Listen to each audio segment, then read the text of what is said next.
Y en un hermoso y solitario valle de la Alcarria hay dos pueblecitos olvidados de todo el mundo, menos del gobierno, que los tiene muy presentes cuando reparten las contribuciones.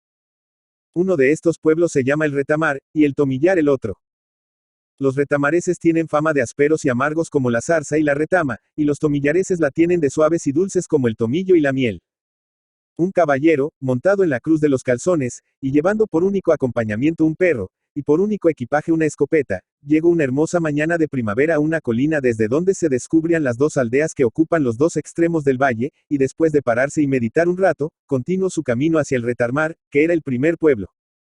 A tiro de piedra del Retamar, bajo unos hermosos álamos que se alzan a la orilla del camino, hay una fuente, donde en tiempo de calor no dejan de detenerse las pocas personas que por allí viajan, para beber un trago de agua fresca y cristalina y descansar un rato en un asiento de piedra toscamente labrado que hay al pie de los álamos. Cuando el viajero del perro y la escopeta llegó a la fuente, un muchacho acababa de llenar 2 cántaros de agua, que colocó en las aguaderas de un borriquillo, que mientras se llenaban los cántaros pasea entre los álamos. El muchacho saludó cortésmente al viajero, y éste se detuvo y trabó conversación con el muchacho. ¿Cómo se llama este pueblo? Se llama el Retamar, señor. No me disgusta su aspecto. Señor, aunque me esté mal en decirlo, mejor pueblo que este no le hay en la Alcarria. Y aquel otro que se ve al fin del valle. Aquel es el Tomillar, pero no vale la mitad que este. ¿Y la gente del Tomillar, qué tal es? La gente buena, pero muy boba. ¿Cómo que boba? Si les dice usted a los del Tomillar que este borrico vuela, le creen a usted. Es verdad que cara les cuesta la bobería, porque los del Retamar les quemamos más la sangre. ¿Y por qué se la quemáis? Por las cosas que se cuentan de ellos. ¿Y qué cosas son esas? Una infinidad de ellas. Mire usted, los del Tomillar una vez hicieron un reloj de sol, y para que no le estropearan el sol ni el agua, le pusieron un tejadillo, y el reloj nunca marcó la hora. Y otra vez le hicieron a la iglesia una torre de sillería, y como les faltaban piedras para concluirla, fueron a sacarlas de abajo para ponerlas arriba, y se cayó la torre. Y son ricos los del Tomillar. Más pobres que las ratas. Para ricos los del Retamar. Aunque sea mal preguntado, ¿viene usted al Retamar, o va usted de paso? Me gusta mucho este valle, y vengo a pasar unos días en él para divertirme en la casa. No faltará en el pueblo quien le acompañe a usted con galgos y todo. No lo necesito, porque vienen atrás mis criados. El muchacho, que se iba familiarizando con el forastero, volvió a su tono respetuoso así que el forastero habló de sus criados. Pues señor, yo le aseguro a usted que se divertirá mucho, porque por aquí no falta casa, particularmente en la dehesa. Usted no ha visto la dehesa del Retamar. No. Pues ya verá usted una cosa buena. Tienen los del Tomillar unas ganas de quitárnosla. Decididamente, prefiero el Retamar al Tomillar. Además de la casa, aquí va usted a tener una diversión que a ustedes los señores les gusta mucho, y que no tendría en el Tomillar. ¿Y qué diversión es esa? Las comedias. ¿Qué? ¿Hay comedias en el Retamar? Vaya, sí las hay. El médico y el maestro y otros señores han hecho en la cuadra del señor alcalde un teatro que ni en Madrid le hay mejor. El domingo echaron una comedia que se rió más la gente. Usted, señor, la habrá visto alguna vez. Mire usted, es uno que llega y yescas diciendo que es Baron y no sé cuántas cosas más, y como el ama de la casa a donde va a parar era tan boba como los tomillareses, lo cree todo y le da el oro y el moro hasta que se descubre que el Baron es un tuno. Sí, ya he visto esa comedia. En esta conversación, el forastero y el muchacho llegaron a la entrada del pueblo, donde el camino que conduce al Tomillar, en vez de seguir por la población, tuerce hacia las afueras. ¿Qué señor? Le preguntó el muchacho. ¿No se queda usted en el Retamar? Sí, pero antes voy por aquí a ver los alrededores del pueblo. Ea, pues basta luego, señor. Adiós, muchacho. El forastero se alejaba pocos instantes después del Retamar y se acercaba al Tomillar. 2. El Tomillar era, en efecto, pueblo mucho más pequeño y de aspecto mucho más pobre que el Retamar. Alzábase en una colinita rodeada de fragantes 1.000 lares, y se reduce a unas 40 casas agrupadas en torno de la iglesia, que carecía de torre, circunstancia que, por lo visto, habían aprovechado los retamareses para levantar a los sencillos tomillareses un falso testimonio de inverosímil simplicidad. Unos chicos que jugaban a la pelota en el pórtico de la iglesia, desde donde se descubre el camino del Retamar, vieron al forastero que subía la cuesta, y se apresuraron a dar la noticia, que corrió al momento por todo el pueblo, de que un caballero se acercaba al Tomillar. La llegada de un forastero, y sobre todo la llegada de un caballero, era novedad grandísima en el Tomillar. Así fue que antes de que el de la escopeta y el perro hubiese acabado de subir la cuestecita que terminaba en la plaza de la iglesia, ya había acudido a la plaza para verlo una porción de personas. El forastero, o mejor dicho, el señor, que era como ya le llamaban los tomillareses, era hombre como de 40 años, y a juzgar por su traje, su señorío debía tener pocas rentas. Saludaronle todos con respeto, y él, después de devolver el saludo con aire de superioridad, preguntó: ¿hay en este pueblo alguna fonda donde pueda yo hospedarme con mis criados? Los tomillareses, a pesar del respeto que los inspiraba el forastero, no pudieron menos de sonreírse al oír aquella pregunta, y encaminaron al forastero a casa de la tía Hermenegilda. La tía Hermenegilda, o más bien la tía Meregilda, que era como la llamaban en el pueblo, era una pobre viuda y tenía tienda, que surtía de géneros haciendo de cuando en cuando un viaje a Guadalajara, y empleando 5 o 6 duros, que venían a ser la mitad de su capital en circulación. Además, hospedaba a los forasteros que iban por el Tomillar, y se reducían a algún comisionado de apremios o algún cazador de Guadalajara o Sigüenza. Gumersindo, o Gomicindo, pues los tomillareses encontraban más cómodo darle este nombre que el primero, era hijo de la tía Meregilda y acababa de redimir su suerte de soldado, gracias a un gran sacrificio de su madre, que había tenido que vender las tierrecillas que le dejó su difunto marido. Arañando la madre por un lado y arañando el hijo por otro, madre e hijo vivían en paz y gracia de Dios todo lo felices que pueden vivir los que arreglan su gasto a su haber y se resignan con su suerte, aunque su suerte sea mala. Diga usted, buena mujer, preguntó el forastero a la tía Meregilda, continuando en su tono de superioridad, ¿no han venido por aquí mis criados? No señor, no ha venido nadie.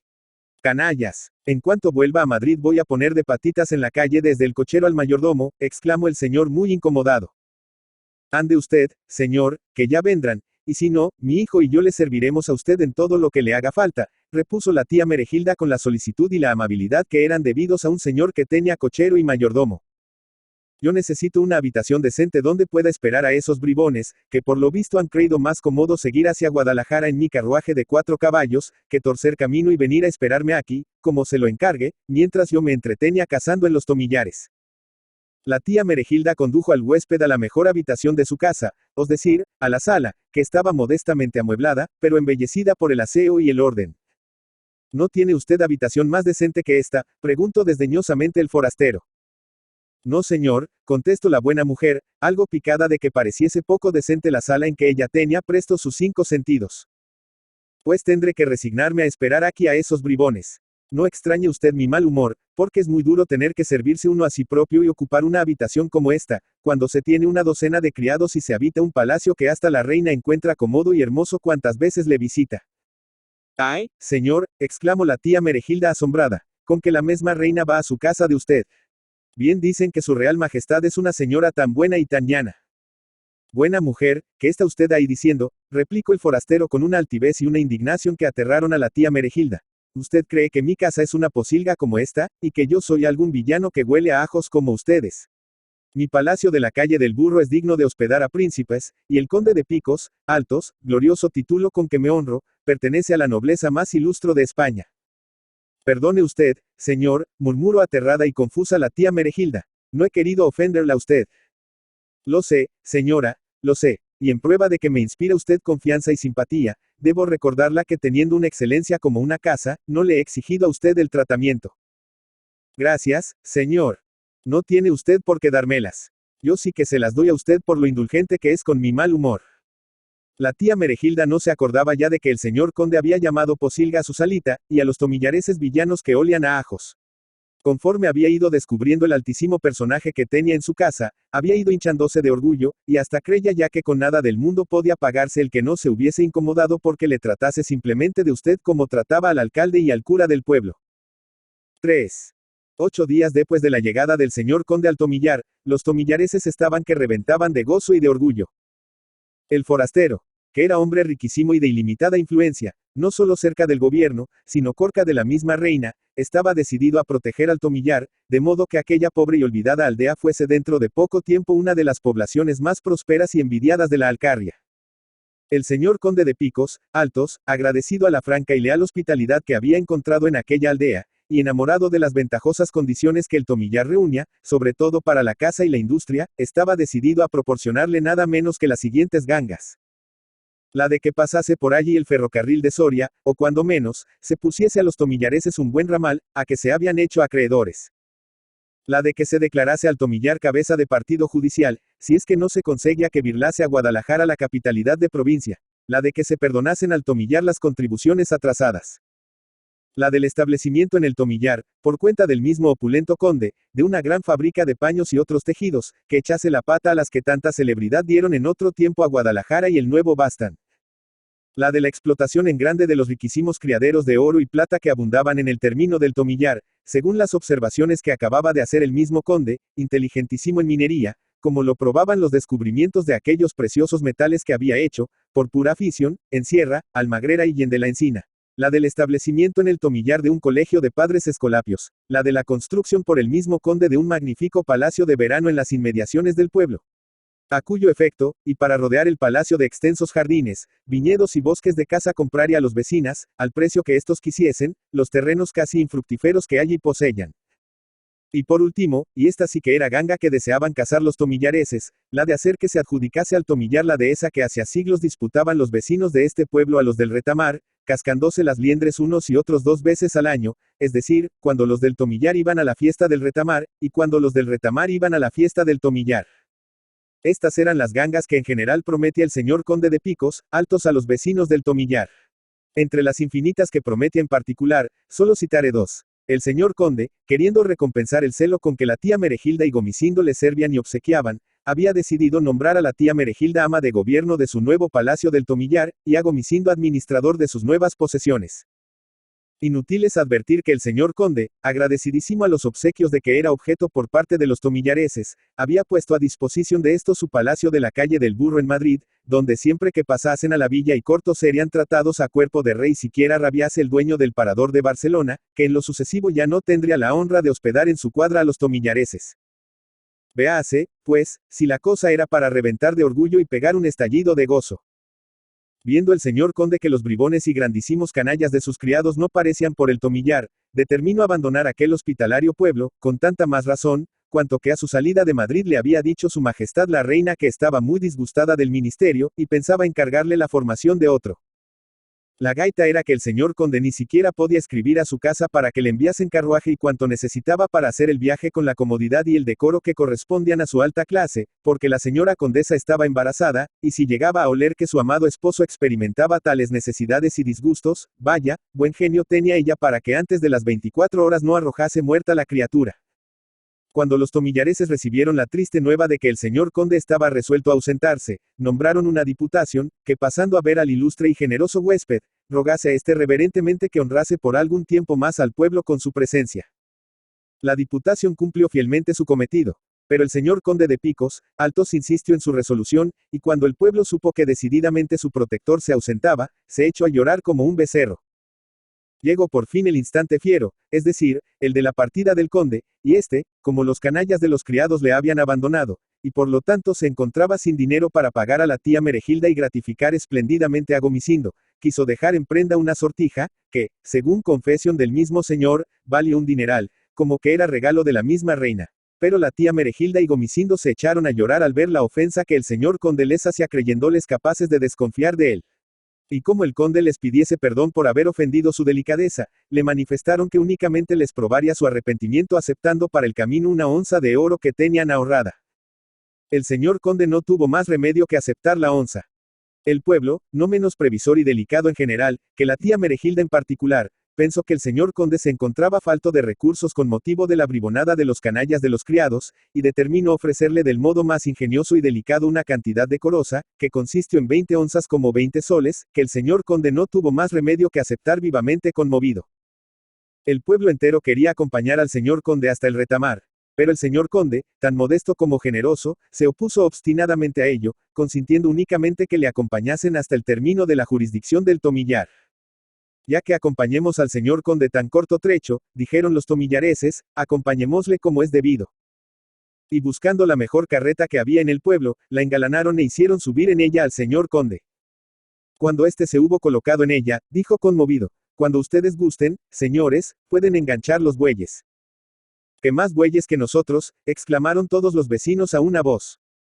Y la carreta partió, tirada por el pueblo Tomillares, y los vivas y los sollozos comenzaron y no cesaron hasta que los vecinos del Tomillar perdieron de vista al señor conde. I.V.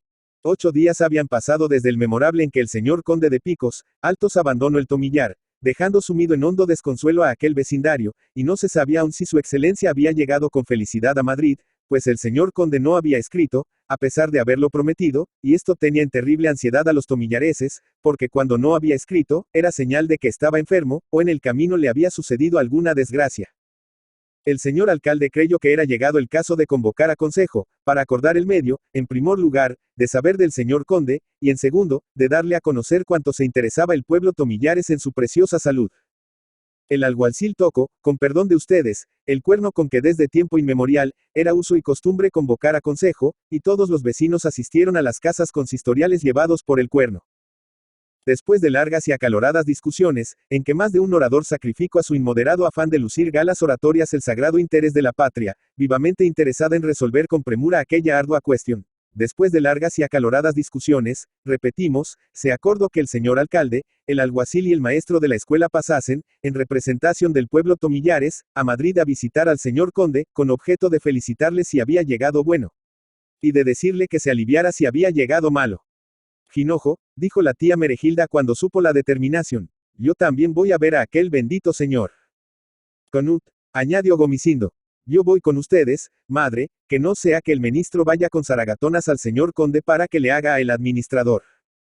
La tía Meregilda improvisó un par de docenitas de unos bollos que gustaban mucho al señor conde, arregló con 1000 primores su cenicienta cabellera en un par de rizos y medio par de castañas, se puso la saya dominguera, se echó a la cabeza un pañuelo de algodón, colocó en una cestita de asa los bollos, y anda, chiquita, que ya está sabiada, ella y su hijo que también se había ataviado con la elegancia que correspondía a un administrador en ciernes, fueron a reunirse con los delegados del pueblo Tomillares.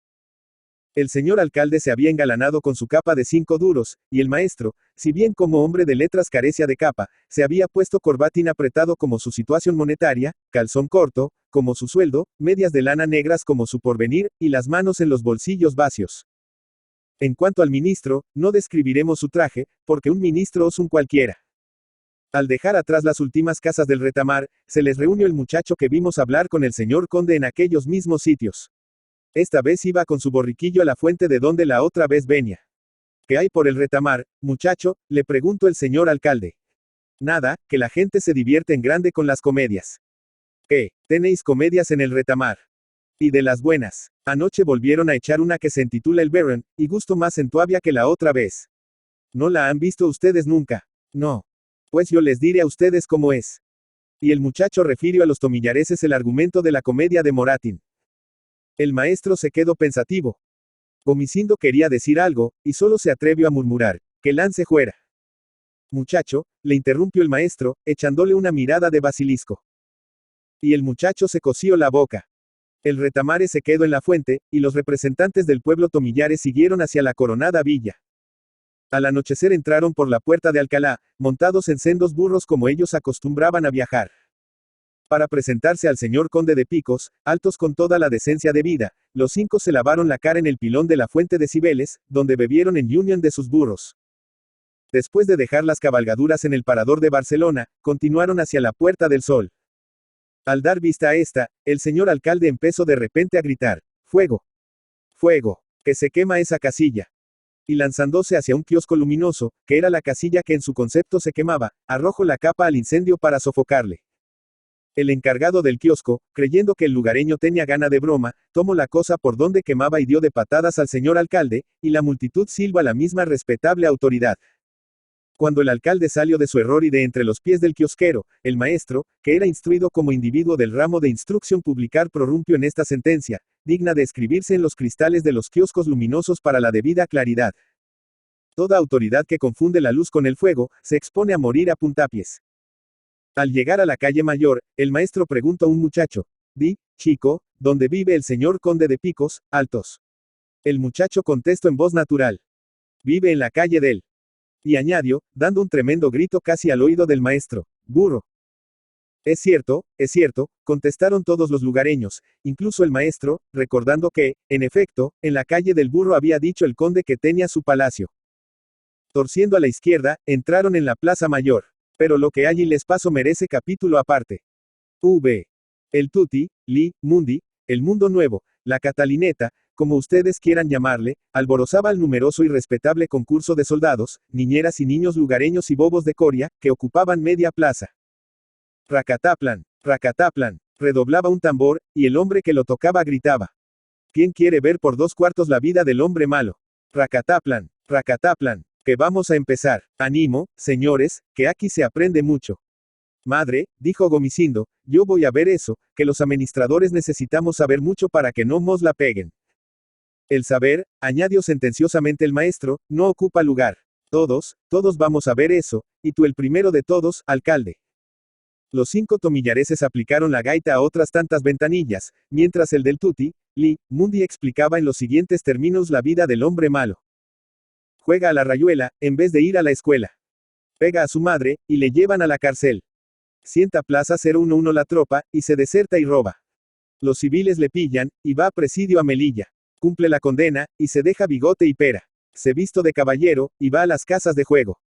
Tiene una chiripa, y se mete a bolsista. Lo entiende en la bolsa, y si gana, cobra. En la bolsa lo entiende, y no paga si pierde. Queridas, juegos y caballos, le dejan sin un cuarto. Se mete a minero, y con engaños gana buen dinero, todo lo que ha ganado, se lo lleva el diablo. Falsifica un papel, y se descubre el pastel. Le busca un alguacil, y escapa de Madrid. No tiene dinero, y roba y mata a un arriero. Llega a no sé dónde, y la echa de conde. Lo cree en los paletos, y le saca los dineros. Dan los civiles con su persona, y lo meten en chirona. Y al fin el hombre malo las paga todas en el palo. Todos los tomillareses quedaron pensativos y silenciosos después de oír esta historia. Di, alcalde, preguntó al fin el maestro, ¿qué te parece de eso que ha contado el hombre del tambor? Hombre, ¿qué quieres que te diga? Que serán muy brutos los lugareños que se dejaron embobar por aquel tunante. Y hice que también era conde, añadió Gomicindo. Muchacho, le interrumpió el maestro echándole otra mirada de basilisco, aunque no tan fiera como la que le echó junto al retamar. Todos guardaron silencio. Jinojo, dijo la tía Meregilda, yo he de saber si eso es verdad o jaula. Diga usted, buen hombre, añadió dirigiéndose al del tambor, ¿es efectiva la vida del hombre malo? Pregúnteselo usted a aquel que llevan allí los civiles, que debe saberlo, contestó el charlatán. Los tomillareses lanzaron un grito de sorpresa, de indignación, de dolor, de sabe Dios qué, al reconocer al preso. Señor conde, gritaron en coro. ¿Qué conde ni qué calabaza? Les contestó uno de los civiles. Conde, condenado al palo sí que será ese bribón dentro de pocos días. ¿De dónde le traen ustedes? De un pueblo de la Alcarria, donde hacía cerca de 8 días estafaba a aquellos brutos, diciéndoles que era conde e iba a convertir en una jauja el pueblo, cosa que creían a pie juntillas aquellos animales, que debían comer paja y cebada. Sí, señor, que debíamos comer paja y cebada, exclamaron a una voz todos los tomillareses. Y se dirigieron tristemente a dormir con sus dignos compañeros.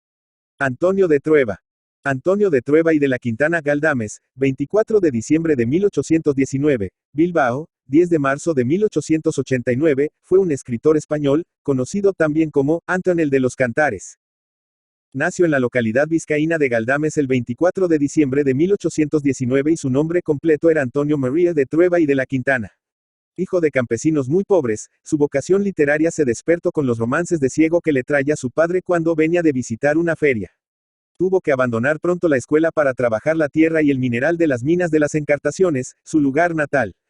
Cuando contaba 15 años, 1834, marchó a Madrid para evitar la Primera Guerra Carlista. Allí se empleó en la ferretería de un tío suyo y robó tiempo al sueño instruyéndose de forma autodidacta y leyendo autores románticos españoles.